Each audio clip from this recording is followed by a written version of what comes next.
গাড়িতে বসে আছে আয়ানা। এখনো মাঝে মাঝে চোখ মুছে যাচ্ছে সে। কিছুক্ষণ পর পর টিস্যু দিয়ে নাক মুছছে। আদৃশ গাড়ি ড্রাইভ করতে করতে মাঝে মাঝে আর চোখে তাকাচ্ছে আয়নার দিকে। কেঁদে কেটে নাক মুখ লাল করে ফেলেছে। সেও বাধা দেয়নি, বরং এক বক্স টিস্যু এগিয়ে দিয়েছে। আদৃশের কাছে এই মুহূর্তে আয়নাকে ভীষণ আদুরে বাচ্চা লাগছে। বিশেষ করে লাল হওয়া নাকটার কারণে একটু বেশি কিউট লাগছে। আদৃশ আয়ানার দিক থেকে চোখ ফিরিয়ে ড্রাইভিং এ মনোযোগ দিল। গাড়ি থামতেই হুঁশ ফিরল আয়ানার। এতক্ষণ সে কান্নায় ব্যস্ত ছিল। গাড়ি থামাতে ভাবল বাড়ি পৌঁছে গেছে হয়তো। কিন্তু জানালা বাইরে তাকিয়ে অচেনা একটা জায়গা দেখল। আয়ানা আরেক দফা নাক মুছে কৌতূহলী চোখে আদৃশের পানে চাইল। আদৃশ আয়ানার দিকে হালকা ঝুঁকে সিট বেল্টটা খুলে দিল। কিছুটা অস্বস্তিতে পড়ল আয়ানা। নিজের বাড়ি থেকে আসার সময় ও আদৃশই সিট বেল্ট বেঁধে দিয়েছিল, কিন্তু তখন অত খেয়াল করেনি আয়ানা। আদৃশ ডোর খুলে বাইরে বেরিয়ে গেল। এরপরে আয়ানার দরজাও খুলে বলল, নেমে এসো। আয়ানা কৌতূহলী ভাব নিয়েই নেমে এলো। চারপাশে অনেক বেশি শোরগোল। মেইন রোড হওয়ায় অসংখ্য গাড়ি চলাচল করছে। এত এত হর্নের শব্দে মাথা ধরে যাওয়ার উপক্রম। সামনে বিশাল বিশাল দালান। আদৃশ আয়নার হাত শক্ত করে ধরে একটা বিশাল দালানে প্রবেশ করল।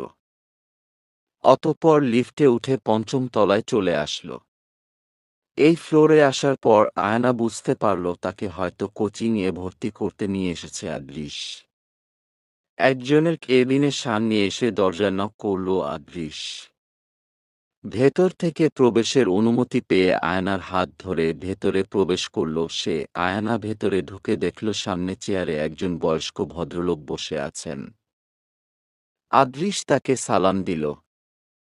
ভদ্রলোকের চেহারা হঠাৎ হাসি হাসি হয়ে গেল।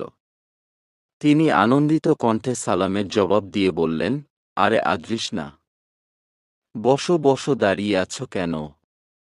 আদৃশ লোকটার কথায় হালকা হাসল। অতঃপর আয়ানাকে চেয়ার টেনে বসতে বলে নিজেও পাশের চেয়ারে বসে পড়ল।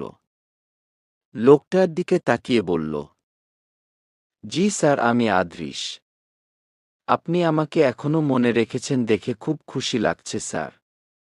আমার সৌভাগ্য, লোকটা উৎফুল্ল কণ্ঠে বলল, কি যে বলো, তোমাকে কি করে ভুলি? তুমি আমার সবচেয়ে প্রিয় ছাত্রদের মধ্যে একজন। তোমাকে ভুলে যাওয়া কি সম্ভব? যাই হোক, এতদিন পর কি মনে করে স্যারের কাছে আসলে? আর মেয়েটাকে? স্যার আর আদৃশ যে পূর্ব পরিচিত বুঝল আয়ানা। আদৃশের খানিকটা অস্বস্তি হল স্যারের প্রশ্নে, তবুও সে নম্র স্বরে জবাব দিল, স্যার, ও আমার ওয়াইফ আয়না রহমান। ভদ্রলোক খুশি খুশি চেহারায় বললেন, বাহ, বিয়ে করেছ তাহলে? খুব মিষ্টি দেখতে তো তোমার ওয়াইফ। আয়না লোকটার কথায় কিছুটা লজ্জা পেল। আদৃশ আলতো হেসে বলল, জি স্যার, আসলে ওর ব্যাপারেই কথা বলতে এসেছিলাম আপনার সাথে। ও এবার এইচএসসি দিয়েছে। সামনে ভর্তি পরীক্ষা আছে। আর ওর ইচ্ছা মেডিকেলে পড়ার। তাই আপনাদের কোচিং সেন্টারে নিয়ে আসলাম।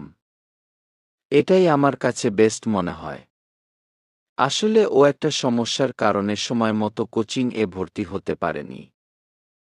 আমি জানি ক্লাস অনেক আগেই শুরু হয়ে গেছে, আর ও এখন আসলে অন্যদের তুলনায় পিছিয়ে থাকবে। তবে আপনি চিন্তা করবেন না স্যার, আমিও ওকে যথাসাধ্য হেল্প করব, যাতে ও ছেড়ে যাওয়া পড়াগুলো কভার করতে পারে। লোকটা হেসে বললেন, সমস্যা নেই আদৃশ, তুমি ওকে ভর্তি করিয়ে যাও। আর তোমার উপর আমার বিশ্বাস আছে। তুমি হেল্প করলে ও অবশ্যই এগিয়ে যাবে।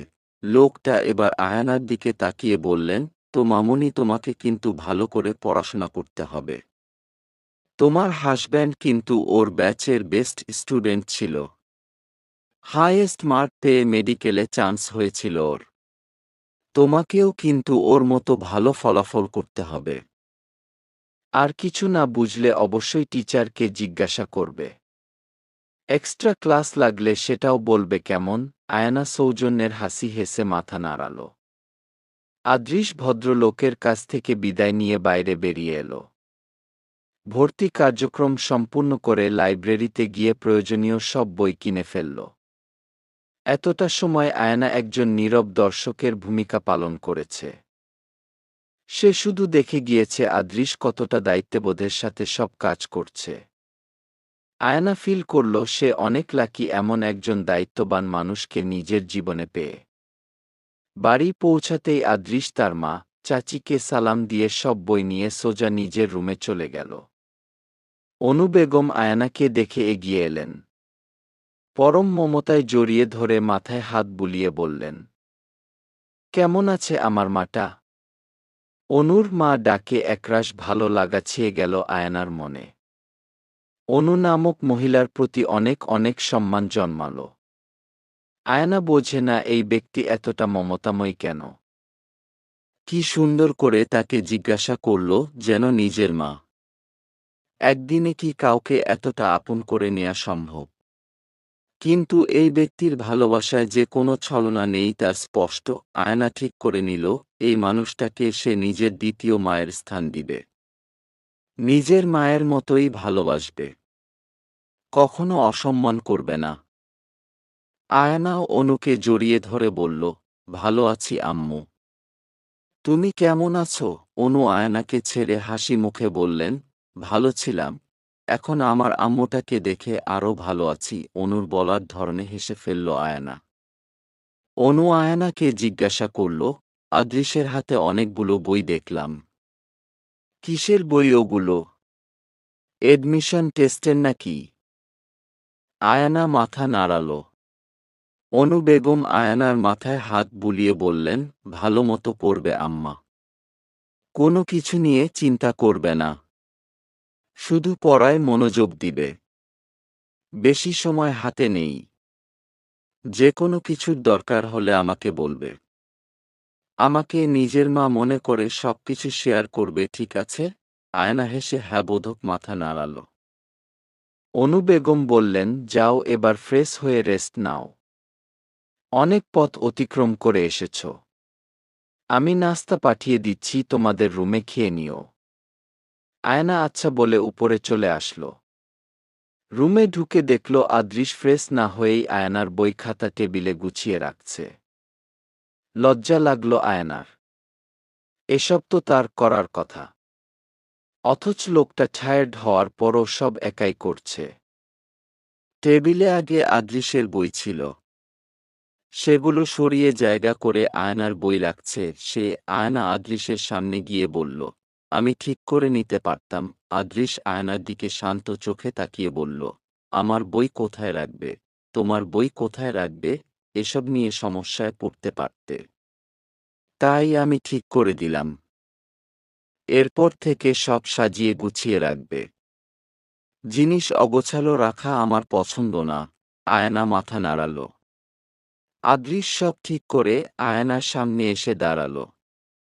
শান্ত কিন্তু গম্ভীর গলায় বলল, কালকে থেকে তোমার এক প্রকার যুদ্ধ শুরু হবে। আই হোপ তুমি আমাকে নিরাশ করবে না। সবার সামনে আমি বলেছি তোমাকে আমার যোগ্য করে গড়ে তুলব।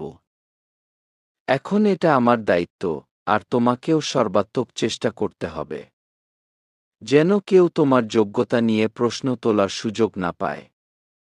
আমি যদি তোমাকে আমার নিয়মে চালাই এই কদিন, তাহলে কি তোমার সমস্যা আছে? আয়না নিম্ন স্বরে বলল, না। আদৃশ বলল, ভেবে বলো, পরে কিন্তু চেঞ্জ করতে পারবে না। তখন আমি যা বলবো তাই করতে হবে। আয়না এবার একটু চিন্তায় পড়ে গেল। মনে মনে ভাবল, উনি আমার জন্য যা করবে, আমার ভালোর জন্যই করবে। এতটুকু বিশ্বাস আছে আমার উনার ওপর। আয়না এবার গলায় কিছুটা জোর দিয়ে বলল, আপনি আমাকে যেভাবে যা করতে বলবেন আমি সেভাবেই করব। আমার কোনো সমস্যা নেই। আদৃশের গম্ভীর মুখে হালকা হাসির ছোটা দেখা গেল এবার। সে আয়নার কপালে একটা টোকা মেরে ওয়াশরুমে চলে গেল ফ্রেশ হতে। আর আয়ানা হা করে তাকিয়ে রইল আদৃশের যাওয়ার পানে। এই লোকের কখন কি হয় সে বুঝে না।